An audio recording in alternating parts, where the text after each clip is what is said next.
It's probably going to be the last week for us to piss you off with the sell high video because trade deadlines are approaching rapidly. Last week, we talked about selling Jaden Reed. Obviously, with the dispersed target share that you have in Green Bay, you are going to get spike weeks. You're going to get dud weeks. That's what happens when you're only getting about 6-7 targets a game. We talked about selling both CeeDee Lamb and Rico Dowdle low, understanding that, yes, your league mates probably knew Dak Prescott was injured and that the offense was going to be worse. But our main take was the offense isn't just going to be worse. It's going to be one of the worst offenses in the league, and get out while you still can. It's probably too late to do that. If you didn't do it last week, you're stuck with them.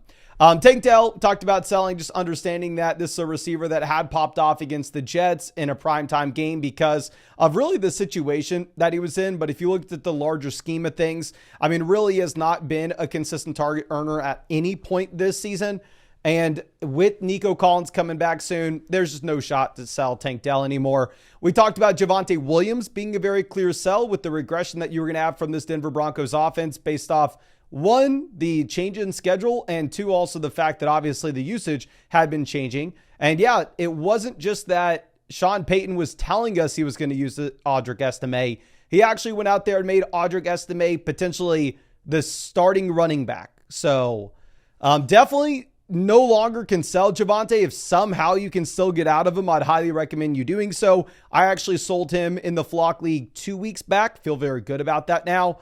And then we talked about selling DeAndre Swift, and I'm going to double down on this. All right. I have DeAndre Swift in the Flock League. I actually just sent out an offer to Sal. I tried to send Sal DeAndre Swift and Brock Purdy for Josh Allen, mainly because I saw him put up a video and on the thumbnail saying to buy low on DeAndre Swift. Let me give you the reason why I am still selling DeAndre Swift where I can. And like I said, I mean, I think that I'm putting my money where my mouth is based off the fact that, I don't know, I have him. I'm literally sending out offers as we speak.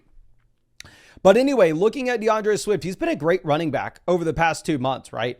I mean, consistently, you are getting 60+% of the snaps in this offense. You've only had 1 week with fewer than 60% of the snaps, and that was back in week 3 against the Indianapolis Colts. But anyway, if you're looking at the usage, this is a running back that over the past 6 weeks has seen 16, 16, 18, 17, 21, and 16 carries.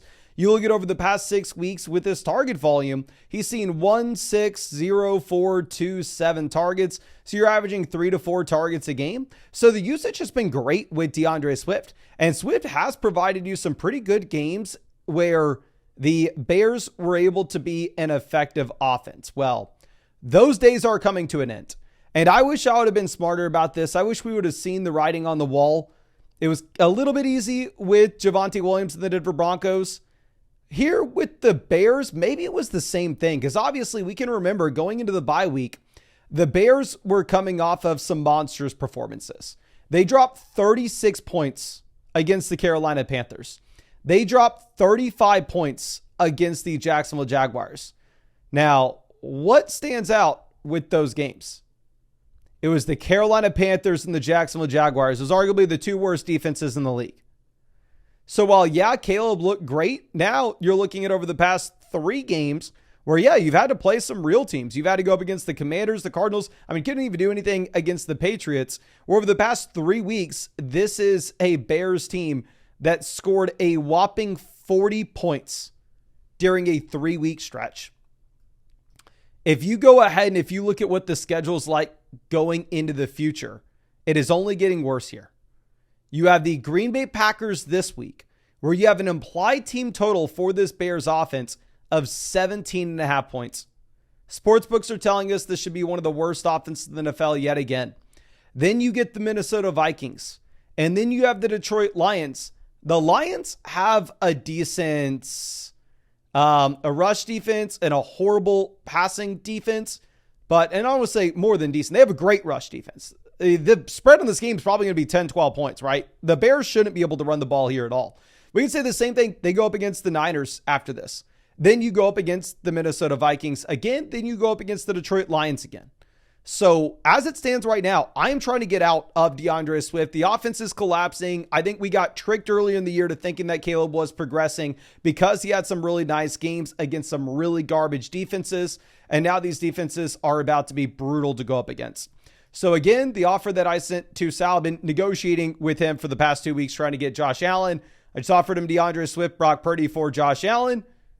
Really hoping that comes through. Obviously, we'll see it in the Flock League. But anyway, other trades that we found on the trade finder with the site. Somebody traded DeAndre Swift for Kyler Murray, Najee Harris. Hell, honestly, Swift and Najee's a downgrade, but getting Kyler, I think, makes it worth it. Somebody was able to somehow trade DeAndre Swift and Rico Dowdle for Kenneth Walker. No brainer. Somebody was able to trade DeAndre Swift for Breece Hall. No brainer. Somebody was able to trade DeAndre Swift for Mike Evans. No brainer. I have DeAndre Swift ranked as a low-end RB2 rest of season. I have him ranked right behind guys like James Conner, Aaron Jones, and J.K. Dobbins. And honestly, one of my favorite underdog picks this week, especially knowing the matchup that you have going up against the Packers, is going to be the lower than DeAndre Swift at 67.5 rushing yards. And of course, if you wanted to check out that pick or any pick on Underdog Fantasy, you can find the link in the description or comment section. Promo code FLOCK, you're going to get a 50% deposit bonus up to $1,000. Plus, at the same time, you're going to be getting a free Jalen Hurts pick, more than less than half a total yard for the Thursday night game, and a free team review in the live stream that we're doing every single day. Now, our next sell high candidate, I know you're not going to get a lot for him. Really, you're never going to be able to sell him straight up for anything. What you're going to have to do is you're going to have to use him as a sweetener in a deal.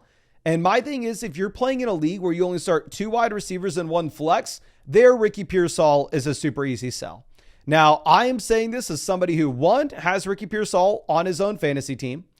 Now, my league, you can start up to 4 wide receivers. So there, Pearsall is a little bit more interesting because depth maybe matters a little bit more. And 2, Ricky Pearsall, from a dollar spent perspective, is a top 3 invested into player from me in underdog drafts this year. So there is nobody rooting harder for Ricky Pearsall than yours truly. I mean, if y'all remember all offseason, us going through for our boy Sticky Ricky, but just trying to be realistic with this expectation going into the future. Well, obviously you're coming off of back-to-back performances with double-digit fantasy points. Obviously you're coming off the massive game with 17 points, which thank God you helped out my underdog teams with that. If you look at the underlying usage here, the man only played 64% of the snaps against the Bucs.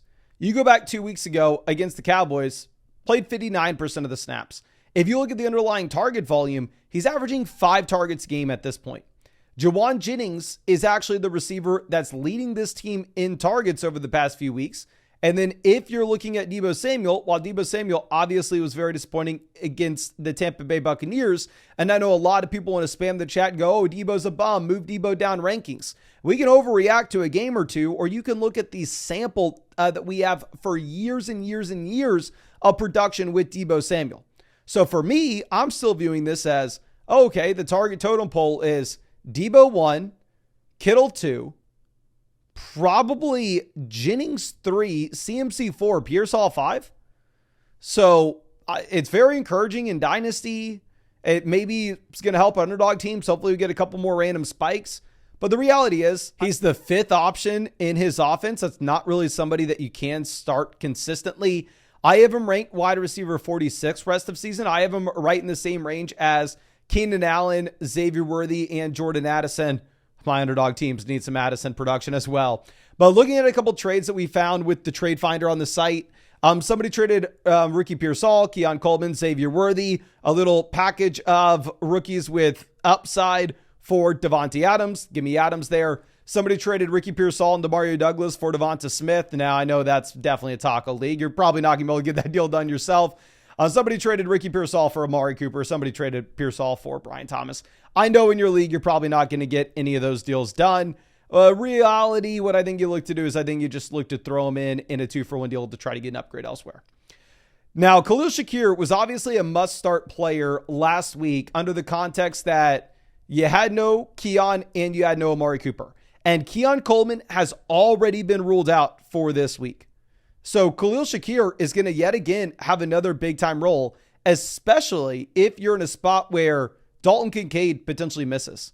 Because if you have no Kincaid and no Keon, I would say Shakir is probably going to be a must-start wide receiver for us yet again this week. But if we think long-term, I just want to be realistic. When we get Keon back in, when you potentially get Dalton Kincaid back in as well, then at that point, Shakir does fall back down to being a receiver where it's very difficult to expect him to get up to the 10, 7, 9 targets as you've seen over the past few weeks, specifically with the Amari injury as well. So I think in the short term, with all these injuries, he's viable. But if you look at the bye week that Buffalo has, Buffalo's on bye in week 12. So Shakir's probably usable in week 11, but that's going to give 2 additional weeks for both Keon Coleman and Dalton Kincaid to potentially rest up and come back in week 13. So if you look at Shakir here, I think there's an outside chance you only have 1 usable week going into the future. I have him in the same range of the rankings with Tank Dell, Jawan Jennings, and Chris Olave. I'm looking at some recent trades in the trade finders. Somebody traded Shakir and Mike Williams for Devontae Adams, Shakir and Spears for Jaden Daniels. Somebody traded Shakir for Waddle straight up. And I know people are going to hate me saying it, but I'd honestly probably rather have Waddle, even if Shakir has been better. Now, somebody who's been incredible has been Calvin Ridley. Since the bye week, 8, 9, 15, 8, 9 targets. Calvin Ridley is sitting here averaging over 10 targets a game. Specifically, since you've had no DeAndre Hopkins, this man's up there at 12, 13 targets a game. Ridley's been insane. You go this week, you're looking at 25 fantasy points. 3 weeks ago, 22 fantasy points. And over the past 3 weeks, he's averaging about 20 fantasy points per game. I mean, he's on some Cedric Tillman type beat. But realistically speaking, going to the future, if we're looking at the sportsbook projections that you have for the Tennessee Titans, you currently have the Titans projected out as the worst offense in the NFL yet again this week. You go through all the historical data, and what does it tell you? It tells you that the touchdown rate that you should expect for wide receivers in garbage offenses is extremely low. I don't think you have any upside here with Will Levis elevating this offense going into the future. So it's really nice when you see the touchdowns come through off the 9 targets and the 5 receptions for Ridley. But realistically, going into the future, I think Ridley is still just that borderline flex play because of how bad this offense projects to be. I have him in the same range as like JSN and Ladd McConkey in the rest of season ranks as somebody that's definitely flex consideration, but not a must-start wide receiver 2 any week. Looking at some recent trades, somebody traded Calvin Ridley, Jonathan Brooks for Garrett Wilson, Brian Robinson. Now, this is obviously a no-brainer. Give me Wilson over Ridley. Give me Brian Robinson over Brooks. Somebody traded Ridley for Amari and Auden. I would rather have Amari over Ridley, even if Ridley's been much better over the past month. Just understanding that obviously Amari's going to be in the much better offense long-term here. Somebody traded Ridley and Debo for Gibbs Downs. Obviously, give me Gibbs over Debo. Give me Downs over Ridley, so not close. And somebody traded Ridley Montgomery for Lamb and Chase Brown. Now, obviously, Lamb's also in an absolute garbage offense, but what's funny is sportsbooks are projecting out the Cowboys offense to still be better than what you have in Tennessee. And I think that Lamb is probably a receiver that can overcome the lack of quarterback play more so than what you should expect Ridley to be able to do in the long term. Now, the number 1 sell high candidate is really only a sell high if you're playing in a league where your league mates don't know what they're doing. That is J.K. Dobbins here, where if you're looking at Dobbins, clearly everybody is discussing the Gus Edwards usage, at least if they know what's up, where Gus Edwards comes in and Gus Edwards sees double-digit carries. He sees about 25% of the snaps. And again, I want to reiterate what we were saying last week with this situation. It's not that you expect Edwards to come in and be the starting running back. That's clearly J.K. Dobbins, and you can see that in my rankings. I'm still ranking J.K. Dobbins as a top 24 running back rest of season. I've just moved guys like Isaiah Pacheco ahead of him, understanding that going into the future, every game that you get with Pacheco, we should expect dramatically more points scored than the Dobbins usage, especially if you're looking at the schedule that you'll have with the Chargers going into the future. While obviously the Chargers want to go out there and run the ball over and over and over again, it may not be a super easy spot to do so if you're looking at the fact that they have tough matchups. This Chargers team is about to be dogs in a lot of games that they play, even though they have a phenomenal roster. They have a great defense. They've been favored in pretty much every game they played or close to it over the past 6 weeks. But Edwards is dropping the J.K. Dobbins snap rate down from like the 70s and 80s down to the 60s. The schedule's going to get a little bit tougher where they may have to throw the ball a little bit more than they run. And obviously, you can possibly find somebody in your league to still value Dobbins as that high-end RB2. Like I saw somebody trade Dobbins and Najee for Cooper Kupp. Saw somebody trade Dobbins and Dell for Harrison and James Conner. And again, all these are with the trade finder over there on flockfantasy.com. Completely free if you wanted to check it out. J.K. Dobbins, Trey McBride for Justin Jefferson. Give me Justin Jefferson by a mile. But I think that's all I got for you. Again, thank you so much for being a member of the flock. And if you wanted to tell us on that DeAndre Swift for fewer than 67.5 total yards, you can find that over there on Underdog Fantasy. The link's in the description, in the comment section. Promo code FLOCK. You'll get a 50% deposit bonus up to $1,000. Plus, you'll get that free Jalen Hurts pick, more than less than half a total yard for the Thursday night game. And you'll be getting a free team review on flockfantasy.com. Just make sure you set up an account on flockfantasy.com with the same email address as your account on Underdog. That way I'm able to credit you with the free team review voucher. But thank you again. I really appreciate you and really hope I get to see you out in the live stream later tonight.